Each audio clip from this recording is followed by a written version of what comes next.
know we're running a bit behind, but quickly move through it. We are fortunate enough to have Amy with us. She has spoken in front of our LEPC a few years ago and done some training here in our EOC as well for business owners, but I'm sure she'll touch upon that and talk to you about the Sierra Tier 2, and she's very knowledgeable. Thank you. It's nice to be back. Lots of familiar faces all the time, right? You know, it's good stuff. So what I'm going to talk to you about is the work that I do at Barnstable County in the Tier 2 Hazardous Chemical Emergency Reporting Program. This is a program that's been going on at Barnstable County for about 13 years. That's how long I've been there. I'm giving you an update on the hazardous materials compliance from the facilities, not only in Falmouth, but the region for the past calendar year. So I want to kind of explain what sets up an LEPC or an REPC. Why are you even here as an LEPC? It's actually associated with this Tier 2 process. I'm going to give you updates on how the towns did, what's happening with the EPA in terms of enforcement, and then I'm going to give you an overview into what's going to happen next year with the Tier 2 process. So this process that I'm going to explain involves a few bullets. There's a federal regulation that we follow to do this hazardous materials compliance process. I'm going to talk to you about the facility compliance update, how, and most importantly, what I really want to touch on for you is how Falmouth benefits from this process in terms of lower risk, lower cost, in terms of training and other things. And I'm going to touch on how first responders benefit from this information as well in terms of pre-planning.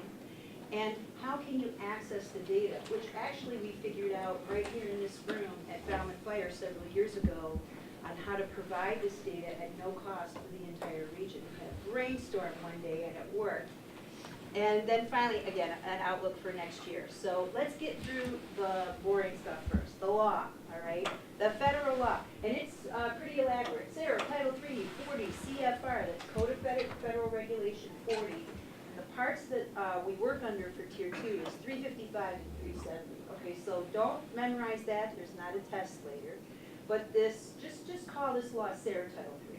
Okay, Sarah Title 3 mandates that the Regional Emergency Planning Committee, and if we never had an REPC and we were just an LEPC, it would mandate to you that you develop an emergency response plan, review that plan at least once a year, provide information about chemicals in the community to all our emergency planning agencies and our citizens. Now, you don't have to technically do all those mandates because you're signed on as a member of the Regional Emergency Planning Committee. So we provide that service. You're under our umbrella, like all the other towns in the island of Nantucket. So I cover them in this process. Martha's Vineyard does their own thing. If anybody's familiar with Martha's Vineyard, a couple of different emergency planning directors over there, their own politics, they do their own thing. So they do their own Tier 2. This process covers Cape Cod and Nantucket only. So those plans that I'm talking about that we develop with information from this process, we have to have stakeholder participation throughout the year, much like you do at this meeting right here. So most of you have been to an REPC meeting and you know who those people are. They're elected officials, local officials, police, fire, health, civil defense, environmental representation, transportation agencies, utilities, hospital, facility reps is very important. We want them to attend. They're giving us the data. We need them at the meetings so they can get information, network, and improve their pre-planning for their facilities. And if they have extremely hazardous chemicals, let's say I'm a boatyard and I have sulfuric acid and I report that in this process, I'm mandated to attend an REPC meeting at least once a year. The law speaks to that, okay? Finally, we have representation from community groups and the media as well. So it really is the backbone to an REPC. And why is that? What are the planning requirements? Well, what do I glean from these reports that makes it such a backbone to the REPC? Well, first we have facility identification. We understand who's out there and what kind of chemicals they have.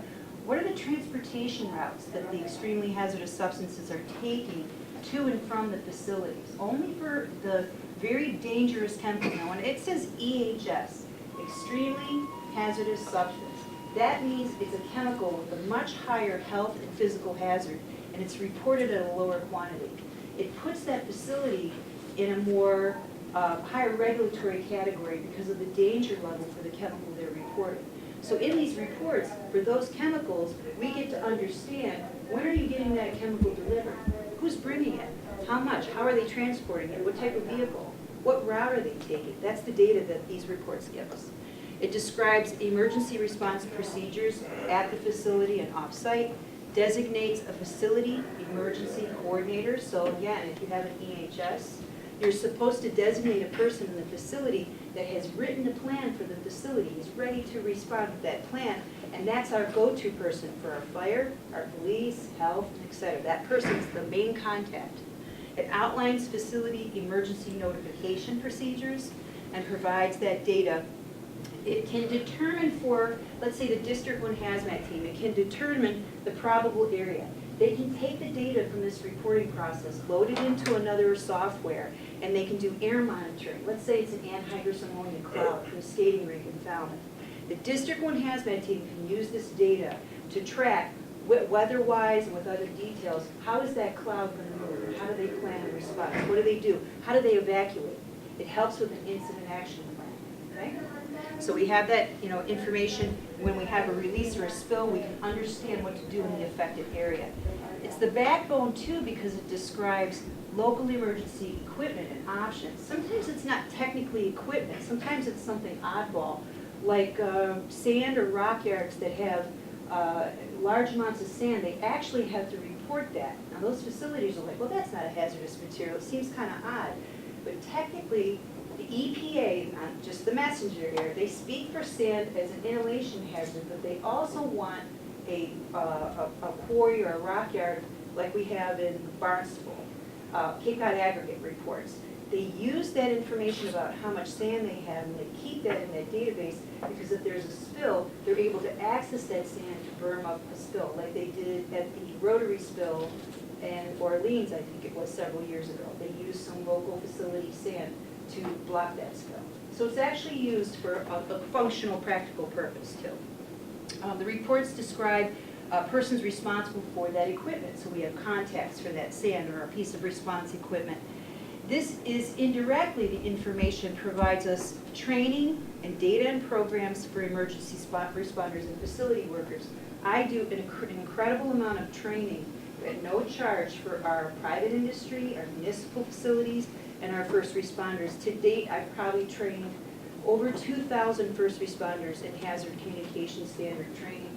That's chemical identification, awareness, safety, reading data sheets, labels, understanding the new data system we're using or the new label system we're using in the United States. It's a 2-hour training. I give OEMS and registered sanitarian credit, and it's free. And if you were to pay for that, a typical training like that is $1,200 a session. So that's a pretty good savings for our towns to provide that service by using this data that's reported, okay? So also, I implement methods and schedules for our regional emergency response plans. So we're able to update the plan, and we're able to do our annual exercise as well. So that's a lot of stuff, right? That seems very important. It's very important. But let's go back to a simple thought for the responders in the room as we're talking about chemicals that are reported. And hazmat, it's like, to a lot of people, it's like watching paint dry. I love hazmat. Ask Mel, ask Boyd, I love it. I think it's fascinating. I think it is intriguing, and it is imperative for our first responders, first and foremost, to understand what can happen to them if they respond to a facility and do not know what kind of chemicals are inside and apply the wrong fire extinguishing method. What if the chemical reacts with water and you douse it with water because you never looked at the tier 2? I want to communicate that to you. I want you to look at this information. And I've learned over the years that fire departments are not best friends with the term pre-planning. It's a big snooze to a lot of them. Falmouth might be the exception, because we've had some fun conversations in pre-planning, and you're unique in that way. You really do delve in and you care. But it's a constant effort to have different responding agencies understand the benefits of this and to understand just how far-reaching the ramifications of chemicals and chemical accidents are. It's incredible what can happen. And if you don't believe me, just look at Danvers is a perfect example. Does anybody remember what happened in Danvers? This was the night before Thanksgiving. And depending on the reports that you read, basically the neighbors were complaining about the ventilation system. And to give them a break, they had shut down the fans, among other things.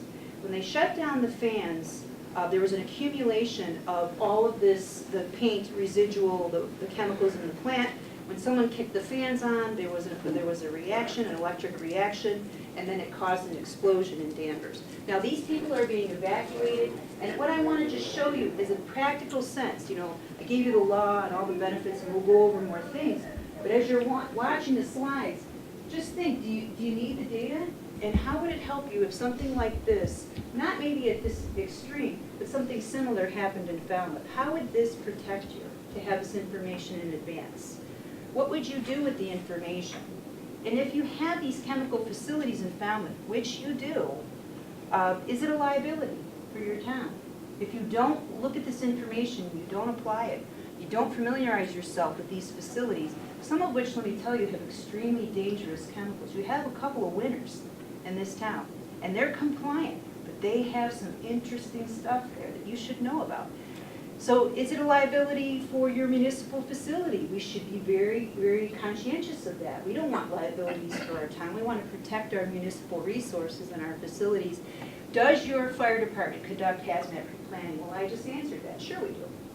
When Mel needs me and we need to talk about a new issue, a new reg, something related to hazmat, it is easy for me to call down here and have that discussion or come and meet with you. You're super receptive to that, always have been, probably always will be. And we have very productive conversations because that help through me is free, right? Okay, I like this slide. It's unfortunate what's happening, but it emphasizes the point. Several years ago, when we added yacht yards, boat yards, marinas, why do they report under Tier 2? This is Crosby in 2003. $3 million in damages. Now, 2003. So today, what do? Like triple that probably in damages? But this is why it's important for Cape Cod and Nantucket marinas and boat yards to report. Fuel, where's the fuel stored? Shout it out, where's the fuel stored? In the boats, what are the boats made of? Fiberglass. Is that a deadly combination? You bet, you bet. It catches on fire, what's in the middle of the yacht yard? Where is the sulfuric acid stored? In the batteries, where are the batteries? Sometimes in a big room, all plugged in with the owner's names on it. Should we know this? How often does that happen? How many months out of the year would you have storage? That's typical. Typical storage. Dozens and dozens. I would put a number, if I had to put a number, and I should have looked this up, how many boat yards on Cape Cod? Probably 80 that report this. And that sulfuric acid is all collected, usually right in the middle of a boat yard. And that's your problem when you show up. So I want to know that. Point is, I want to know that. All right, so compliance. It's not enforcement, this process. Enforcement goes to a bigger beast. And some of us know that beast. And he is a very different kind of a person. Once you get to enforcement at the federal level, it's very black and white, and they're very good at their job. But where I am only dealing with 400 plus facilities, he is dealing with over 4,000 in Massachusetts alone, and then the whole New England region. So when enforcement comes, they don't care what your excuses are. If you were having a bad day, if you didn't get around to it, could you have an extension on the report? It doesn't work like that. But when you work with me, it's like, yay, it's Tier 2 time, let's get together, let's find out what's going on, let's get this done, let's get it off your desk, let's get you some training. And that's the joy of compliance. And I've been on the enforcement. I would rather be in compliance, okay? So what is compliance? It's facilities like in your town, if they're covered under SARA Title III, they're required to submit what is technically called, it's very long, remember this is government speak, okay? A hazardous chemical emergency report, Tier 2. We call them Tier 2s, all right? So in that Tier 2, it's one report, it's once a year, to 3 agencies. It comes to me at the RAPC, it goes to the fire department, and it goes to the state, to NEMA. And everybody knows what NEMA is, right? Anybody not know? Okay. So that's enforced by the EPA. I have a special little nugget for you about the EPA later on in the presentation. What's going to happen to the EPA? We're all wondering, right? So I will give you a highlight straight from the horse's mouth in Boston later on. Report threshold. So I'm a mom and pop shop. I have some cans of oil and some WD-40. Am I a tier 2 reporter if I've got those little scraps and pieces of chemicals? No. Your reporters under this process are heavy hitters, 10,000 pounds, okay? I'm gonna pass this around. I brought it with me so you can get an idea. This is just a very basic reference sheet. And what it shows is typically on Cape Cod, what some of the chemicals are that are reported. What are the gallons? What is the chemical abstract system number? It's like an ID number. But it shows equivalencies and thresholds. Now the ones in bold are extremely hazardous substances, so the threshold for reporting are very low. But then at the top, we have 2 of the most common reported. So if I'm a facility and I have to report gas, that means that I have 1,600 gallons or more stored at my facility. If I have diesel, it's 1,400 or more. That's the conversion, okay? So this just gives you an idea of what kind of chemicals are being reported and what are the thresholds that they have to report. Is that amount stored, or is that annual usage? That's stored and used any one day in a calendar year. At a facility, has to be reported, okay? So thresholds, that's going around. So let's get to the meat of it. I've been a busy person. What have I done for you lately? Well, let's talk about that. When I started this particular part of my job, it was in '05, and I was handed 56 facility reports in a plastic bag that were hanging on a cubicle wall. Awesome, right? That was a great way to end the job. Now fast forward 12 years, I have 434 facilities. How did she do it? Because I just got that magic, folks. I got that magic. It's all these years of communication, collaborating with my firefighter colleagues, a lot of drive-bys, going, you know, on a Saturday, like, ooh, boat storage. I wonder if they report. But I don't mean it in the way of, let me find them on Monday and shake them down. I look at this as the more facilities that you're assisting and you're helping with compliance, trust me, the more you're keeping out of trouble. The more we're able to lower our liability, our risk, our cost, our losing our businesses, our injuring our first responders, and I'll give you that. So 434 today. I couldn't believe it when I saw the number this year. I was like, no wonder I never came out of my office for 2 months. 164 of these facilities have an EHS, okay?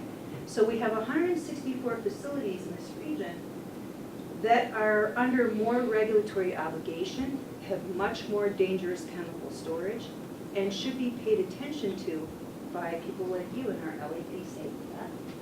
1% of the filers were non-compliant. They wouldn't file. That was 4 out of 430. Yeah, all right, that's not bad. Getting better every year. 2% filed late. 9 facilities out of 434 filed late.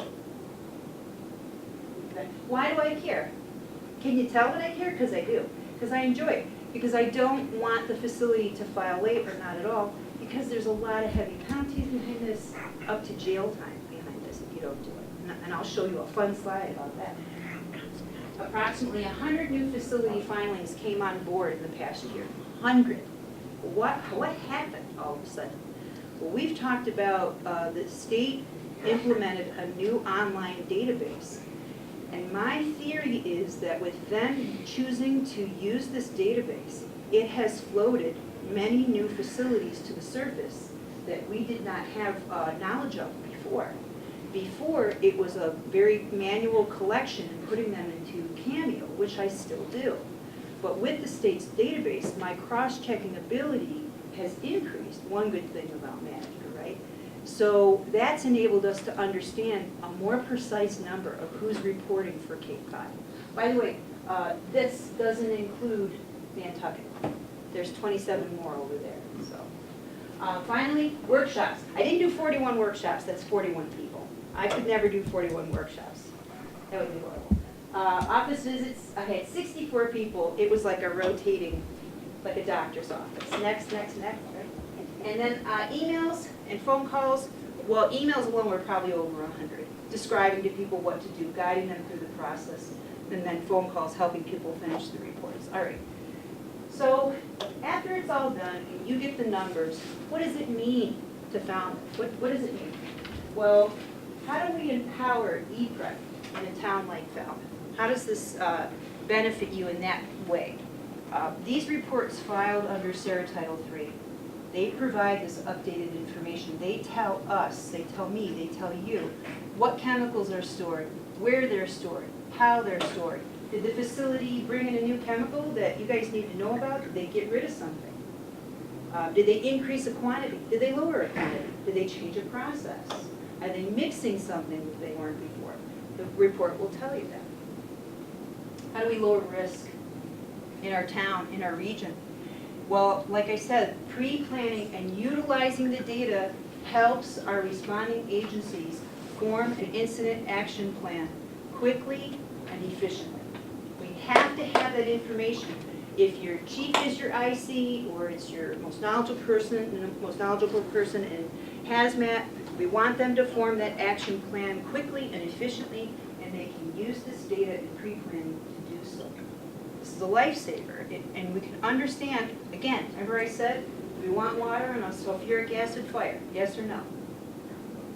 No, and if you want to know why, you can Google it. Water on a sulfuric acid fire is a bad idea. So if we're going to a boatyard and there's the battery storage room, are you guys going to run over and dump water in the battery storage room? Probably not a good idea, right? And you know that from the Tier 2 report. We can prevent injury, we can lower or eliminate any kind of permanent disability, and our first responders will not die if they utilize this information.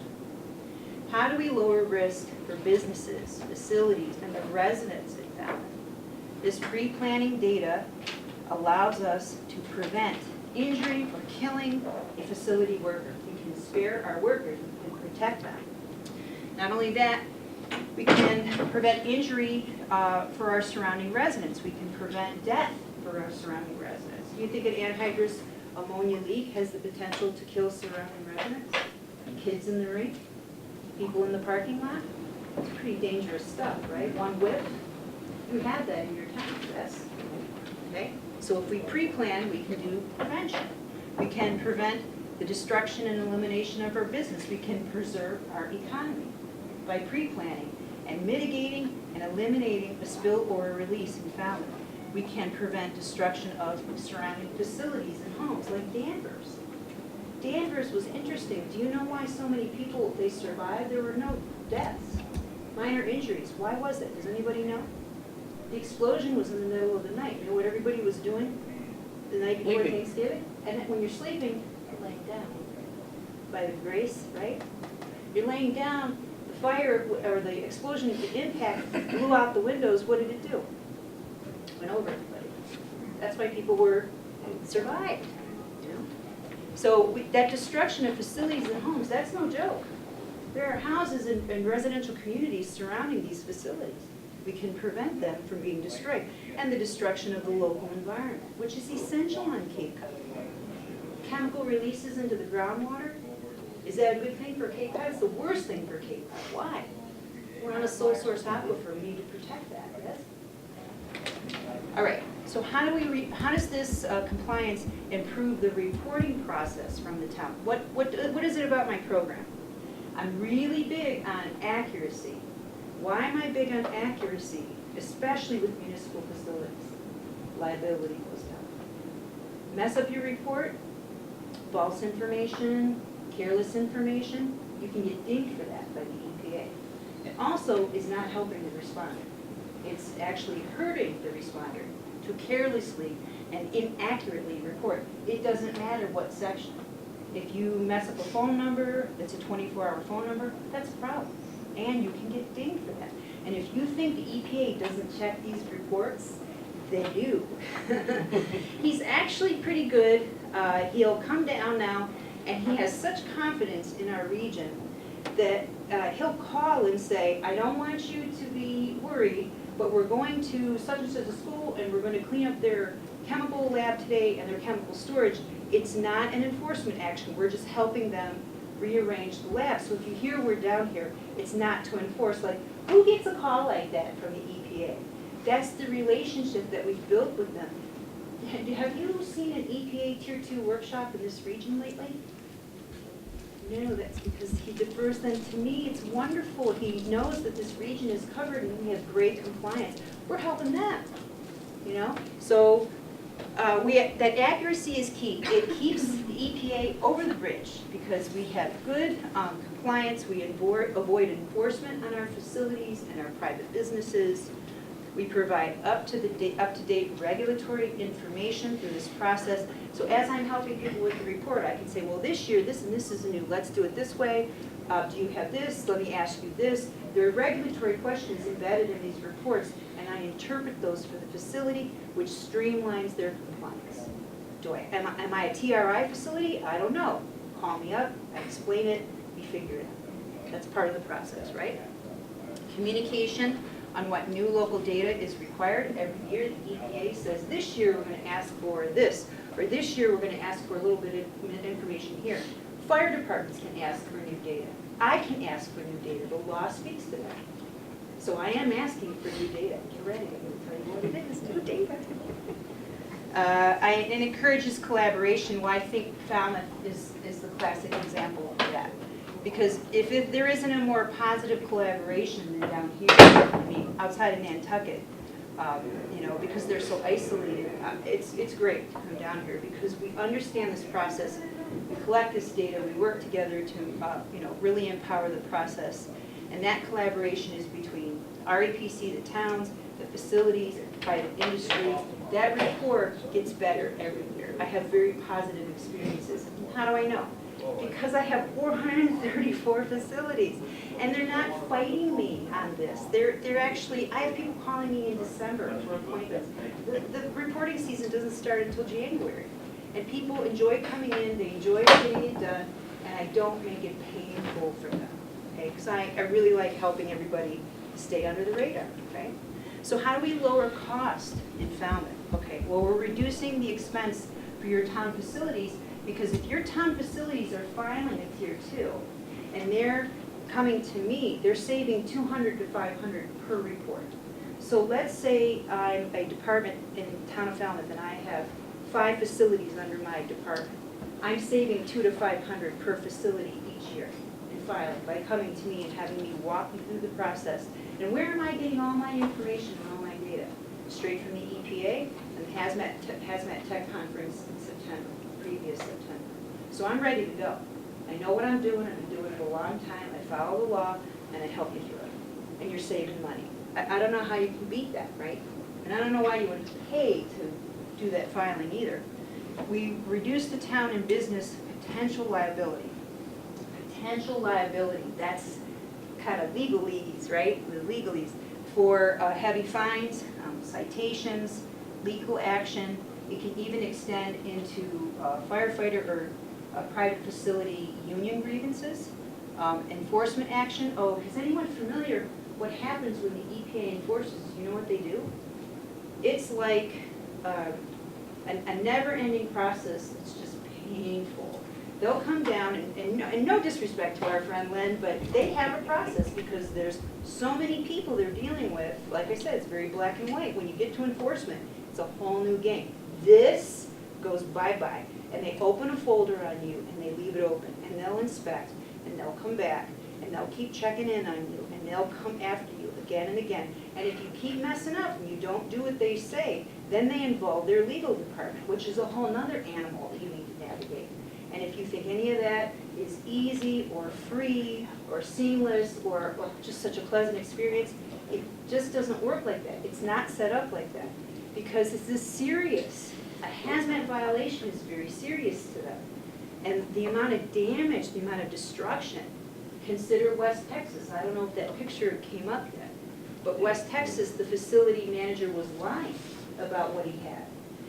he didn't report for 2 or 3 years, and by the time he did it after his facility caught fire, and 15 people were killed, and I believe it was 11 of those were firefighters, volunteer. Now, why did 11 firefighters die in a fire at a fertilizer plant? Well, the guy stockpiled ammonium nitrate. Ammonium nitrate is a fertilizer. He's a wholesale fertilizer company, so he has to report, okay? He's not an agway. They're exempt. They're retail. He's wholesale. So he has to do this report. For some reason that no one could figure out at the time, he's stockpiling ammonium nitrate.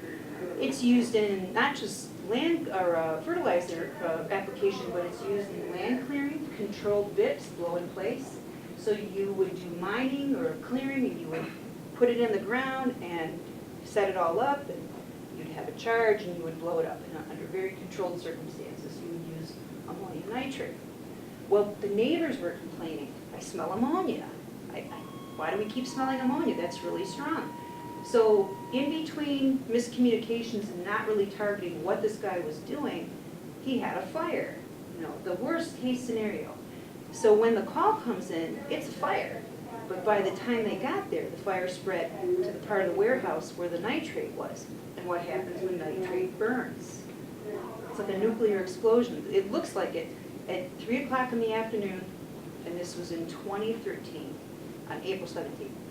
So we had those fatalities, and then you had 160 people that were injured, had to be triaged, and most of them were elderly. Now, do you know why? Because across the street from the fertilizer plant was a very large elderly home, and all those walls and structures were blown out, and those people were injured. So they triaged them, and as they triaged them, the fire is burning, and the wind shifts. And you're triaging 160 elderly people, mostly elderly people. You've got 11 of your colleagues that are missing or dead. You have 3 additional people that are dead, 3 or 4 dead. And they had to move the whole triage area because they were afraid that the inhalation hazard from the ammonia was going to kill everybody. Imagine the chaos. Now, I said late reporting, this compliance process about the EPA and what does this mean when the EPA is enforcing? Well, how do you get jail time? You go home that night after all this happens at your fertilizer plant, and you file your Tier 2.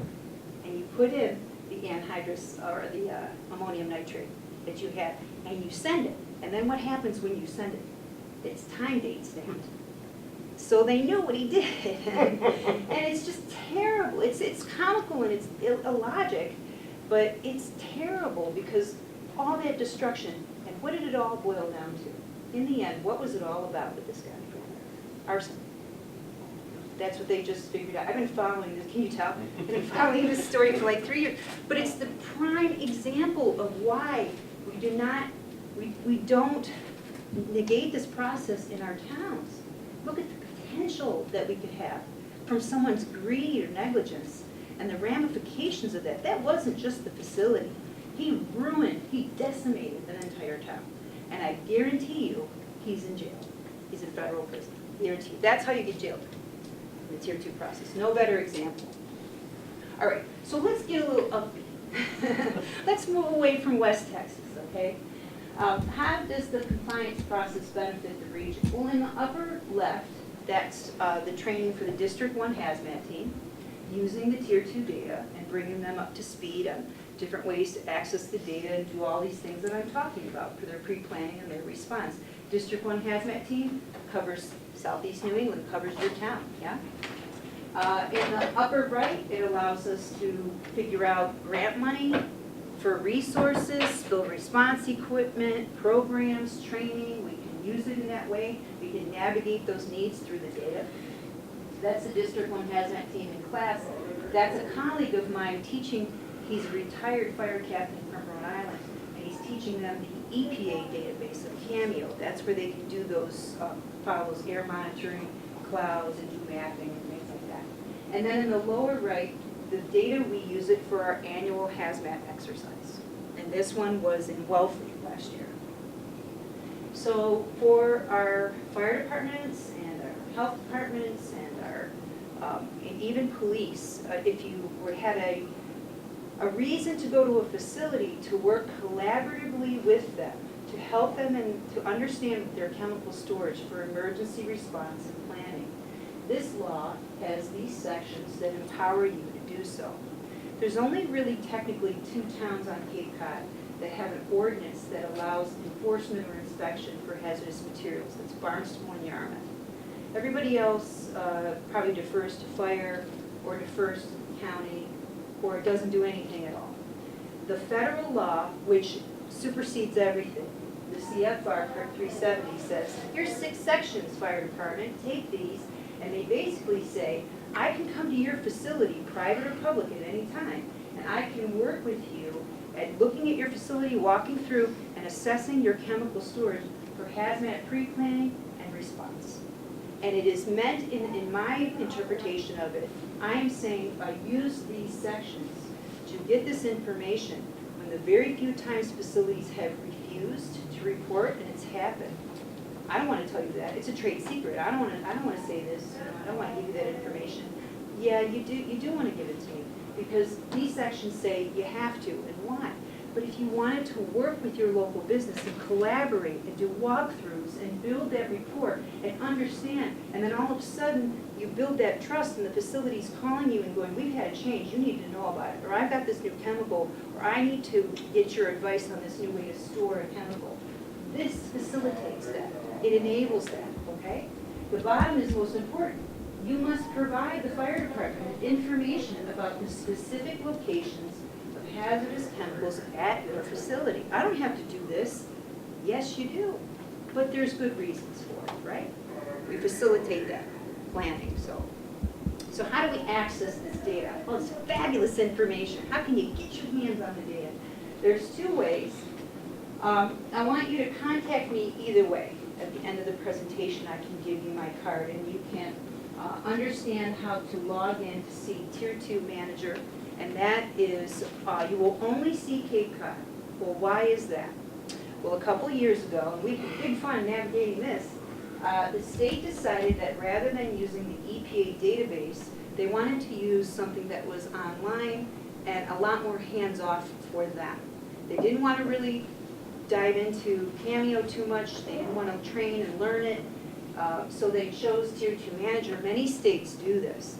The problem that existed was that for Falmouth or Mashpee or Barnstable or Sandwich or the rest of the Cape or Nantucket, for them to see just their town's data, you'd have to pay $1,500 a year for information that legally you should have access to at any time at no cost. So this just confused us. So we did a little research here at Falmouth Fire, and we figured out a way to share that information with our region at no cost, saving each town $1,500. And if you want access to that, I will be happy to speak to you after the presentation on how to do that, if you're a responding agency and you need that access. And then there's the Cameo system, which is the EPA system. I can put those reports in Cameo for you. If you're a Cameo enthusiast, if you use the air monitoring and mapping program and the database, I can do that as well for the first responders, okay? So there's 2 ways to access that data, plus the fire department gets it in hard copy too, for every one of their facilities. So this enforcement under the CFR, remember I said I was going to give you a little information about the EPA? Well, under this new administration, you see a lot of executive orders and a lot of corresponding bills coming forward to get rid of things, to simplify government. And I understand that. I understand the motivation. This is a bill called H.R. 861. And if I was you, I would pay attention to H.R. 861. Because it has one sentence, to abolish the Environmental Protection Agency by December 31st, 2018. That's it. That's the whole bill. It's been introduced. If you Google H.R. 861, you can actually get on a notification list to see when it's amended, when it's voted on, or what the status is. So let's say next year it gets approved, and they do that one sentence. They abolish the EPA. What happens? What happens to me? What happens to the Tier 2 process? Not to worry. That's what happens. This CFR, SARA Title III, doesn't go away. Doesn't go away. It all transfers to the state. And they have to find the money and the manpower to enforce all these EPA regulations. And that means that you'll have 50 different states with 50 different interpretations of these CFRs. It doesn't go away. It doesn't do a thing to Tier 2. It just transfers all that work, effort, and funding to the state level. Okay? So the EPA is funded through tomorrow. I guess I'll be making a phone call up to our friend Len and asking him, you're funded till April 28th, now what? Because there's a lot of changes going on, yes? So we need to pay attention. This affects not just this process, which, you know, is going to affect the oversight, but abolishing the EPA affects quite a bit, you know, of these different regulations, programs, and things like that. So we want to pay attention to that. I'm not going to go through this painstakingly long slide, but it gives you kind of a summary of what happens if you're that guy in town of West, Texas. What happens to you? Are there violations? Sure there are. 10 to 75 grand a day per violation per day. Now imagine a municipal facility not complying with this process and then facing fines like that for non-compliance. That's a hit on the town, right? All the more reason that this process makes sense to me as a service to the towns. We're protecting them from this type of financial liability. We see criminal penalties of 50 grand or 5 years in prison. Where do you think that manager from West Fertilizer is? He's still in jail, I bet. Section 326, if a citizen moves to Falmouth and learns that a facility hasn't been reporting, they can go after them legally for not complying with this law. This is a community right to know act.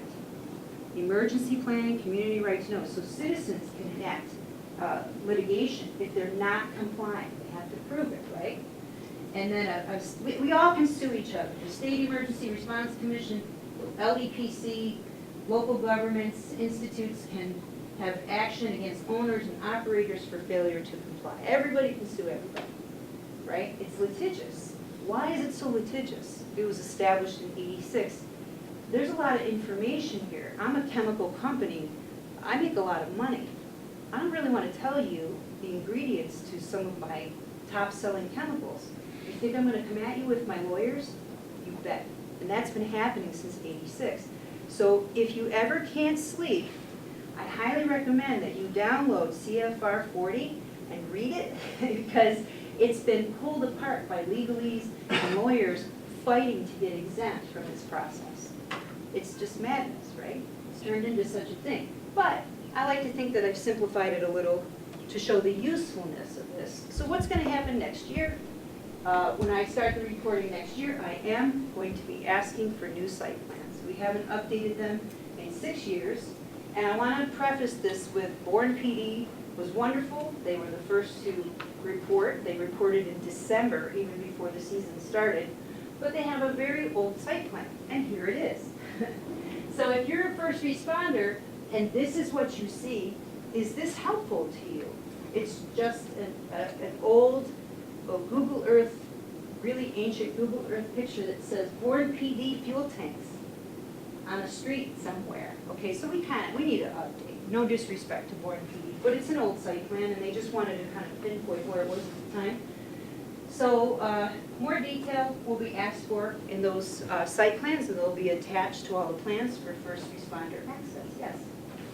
Do you require a engineering drawing of a facility with the areas clearly noted inside as to where the hazardous material is stored? Yes, but it doesn't have to be. A lot of people were worried about expense because I already introduced this year and gave them 2 reporting full calendar years to complete this. So I got a lot of concerns about that's going to be very expensive and this and that. A lot of facilities already have current site plans or just facility layouts that show us the data that's required. I gave them a guideline list. So I also found free software that I use to help facilities construct these site plans to save them money. Because I realized when you introduce anything like this isn't just saying, give me an additional phone number. This is work for a lot of facilities. In places like the Hui, I mean, they were like, wait a minute. And I said, no, some facilities' current site plans are right on the money. Not everybody's gonna have to do this. But the more detail that people can give us, the better. And if they get stuck, I have a water department. She has reporting on 22 pump stations, it's calm water. So we're gonna be using this software to do site plans for each of the pump stations. There's always a way. If you have the knowledge and the initiative, and you know the purpose of this is to save the towns money and lower their liability and increase their compliance, there's a way to do that, and I figure out a way. I don't just make a suggestion and go, you figure it out. That's not how you should be doing business and government ever. You're supposed to be providing a service to the town. So that's how I navigate it, by finding that software and helping people. Okay, that is my presentation. I'm very happy to bring you that information. Do we have any additional questions? I hope you're as enthused about hazmat now as I am. I bet you never figured, right? No questions? Silence is acceptance. All right. Thank you, everybody. Appreciate it.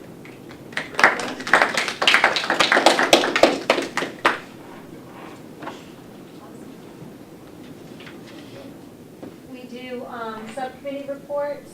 Helen, do you want to start with START? The drill last weekend went well. We had 14 of our CERT members, and Barnstable County Sheriff's Office sent us some CERT members. It was a learning experience, but we all picked up a little something that we can improve on, but it went very well, and everyone worked well together. So just to give a heads up to those that weren't aware, the Regional Emergency Planning Committee, the shelter director, Phil Burt, reached out and said, we've done a sort of a mock drill at all of our 4 other regional shelters, and we'd like to utilize Falmouth as a platform this year. We always do an annual walkthrough. Our walkthrough consists of bringing in all of the stakeholders in our sheltering plan, Red Cross, MRC, AmeriCorps, et cetera, and just walk through and introduce new members to where things are kept, and just a very brief overview of our shelter operation. Well, this time we had role playing, and everyone sort of got an opportunity to, put the cots together. DART, their new members, had an opportunity to put their animal shelter piece together, and it was a great learning tool. And we had members from the LEPC who went, and we also, and I'll have Phil speak or Henry speak a little bit about their piece for Aries, but there were a lot of learning pieces, and we do what we do well, and the REPC likes to use Falmouth as a role model because of the plans that we have, speaking of how important plans are to lay out our shelter, and it's a fabulous facility, and we have a great working relationship with the school department as well, because we couldn't do it without them also.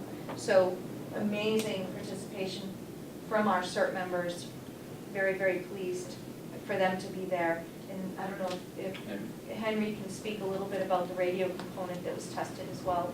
Right, we have a station, an amateur radio station up here in the EOC, and that was manned by 2 people who are both in here.